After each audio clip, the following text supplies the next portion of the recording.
Magandang araw po, magandang gabi, magandang hapon. Dito po tayo ngayon at Huwebes. Ito na yung pang-8 kong chemotherapy. Ayan na naman po tayo. Ayan na naman tayo. Ay nako. Okay lang naman ang pakiramdam. Mga bukas siguro, 2 days from now, medyo magkakaroon na ng side effects. Ito lang na kagigising lang namin, nakaidlip kami dahil umuulan eh. 2 araw na umuulan, medyo malulam lang. Bumili lang ng pang Halloween, yung mansanas na may konting mani, pistachio, yun lang. Ito at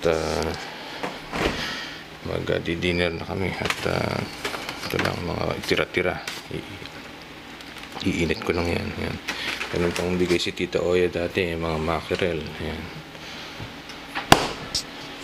Bukas na lang siguro. Ito lang. Ito lang iniinom ko, beer pero non-alcoholic o Dulce yan. Pagka 1 week after chemo, yun lang iniinom ko, konting juice. Ito nga pala, papakita ko sa inyo ito yung itim na orchid, yan tinatawag na black orchid, parang witchcraft orchid yan. First time na napabungan ni Noy. Yan. Ito lang nga pala, October 31 ngayon at basura. October 31, darating na yung All Souls Day, All Saints Day at Halloween nga pala ngayon. At dahil Halloween, may mga bata kumakatok-katok, kumukuha ng candy, pero dito kondo kaya wala namang ganong kumakatok. Halloween.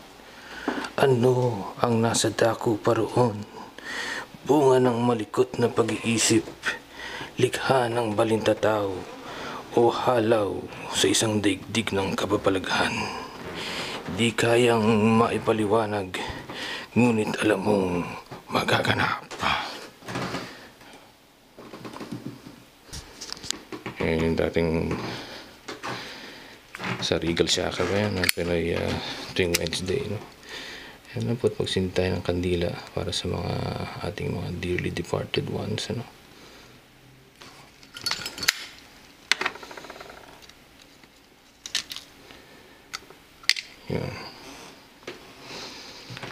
Okay, yun lang po at maligayang Halloween, All Souls Day at All Saints Day.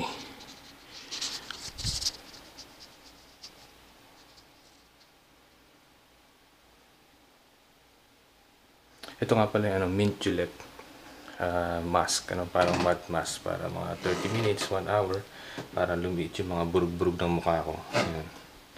Okay, sige po. Kita-kita tayo ulit.